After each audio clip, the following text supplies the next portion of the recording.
去关perfect。我说的 audio fail on，do something。好像来连接 ，nothing。然后快错了，on。哎，然后呢？他们为什么怪？他每个人老人找到一个线索，这个关系。哦，说你谁没想到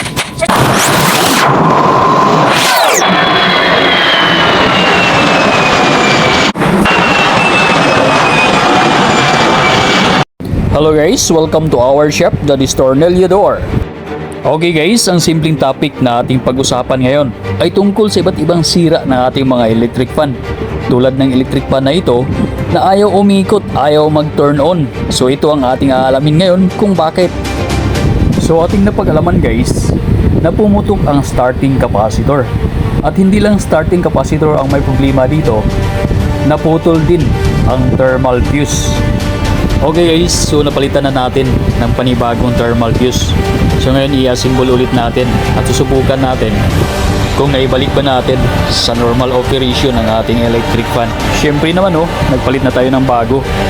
Okay, so ngayon guys, testing natin.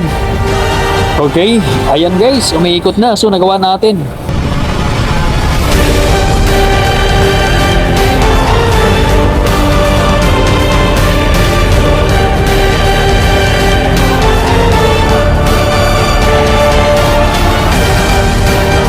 Pero teka lang guys, parang meron ako napapansin Mag-isang ikot lang yung number 1 at saka yung number 2, number 3.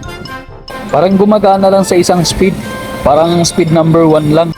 So paano to guys? So mukhang may problema tayo ngayon dito. So ito ngayon yung schematic diagram ng stator coil guys.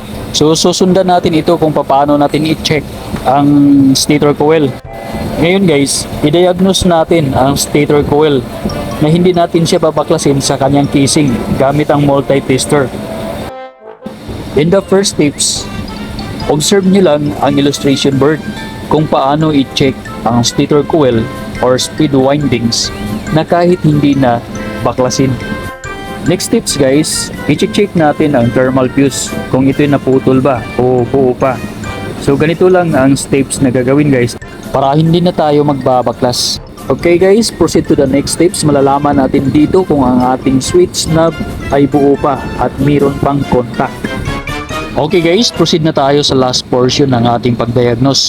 Makikita natin dito guys kung bakit ang ating electric fan ay gumagana lang sa isang speed from 1, 2 to 3. Kung napapansin niyo guys sa normal reading, magkaiba ang reading ng speed number 1, number 2 and number 3.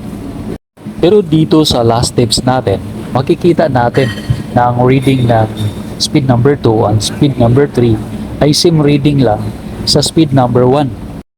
Ibig sabihin, ang speed number 2 and speed number 3 shorted ang coil winding. Umiikot pa rin siya pero sa isang speed na lang, speed number 1.